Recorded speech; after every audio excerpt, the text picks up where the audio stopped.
नमस्कार सांग माने आशा करुँच आपण मैंने समस्ते भलरे थे। तो फाइनाली ओभीएस पिलांकर बा ओडिशा आदर्श विद्यालय पिलामानंकर जो पिला अपेक्षा करथिले एते दिनरु अक्टोबर 9 रे बोधे तांकर फाइनल लिस्ट आसीथिला किंतु ए पर्यंत काउंसलिंग हेई नथिला। तो फाइनाली तांकर डेट पळे आसिला, टाइम पळे आसिला, भेन्यू पळे आसिला कोउटी काउंसलिंग हबो। तो आपण मानकु समस्तकु कांग्रेचुलेशन। आपण माने भलरे काउंसलिंग करंतु। आपणकर काउंसलिंग स्टार्ट होची जनवरी 4 तारिख रु सरुची जनवरी 7 तारिख रे। तो भेन्यू तळे दिया जायछि जोटी ओडिशा आदर्श विद्यालय संगठन ओबीएस नयापल्ली खोर्धा डिस्ट्रिक्ट भुवनेश्वर 751005 रे जाईकी आपण माने पहुंचबे।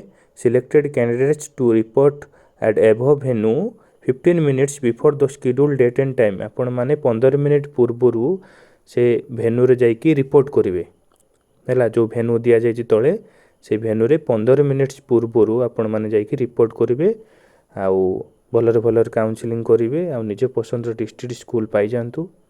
तो आउ थरे कांग्रेचुलेशन। जदि वीडियोटी भल लागिथिबो ताले शेयर करदेबे सांग मान पाखरु आउ सब्सक्राइब करदेबे। तो रहिली, थैंक यू। नेक्स्ट वीडियो देखाबो।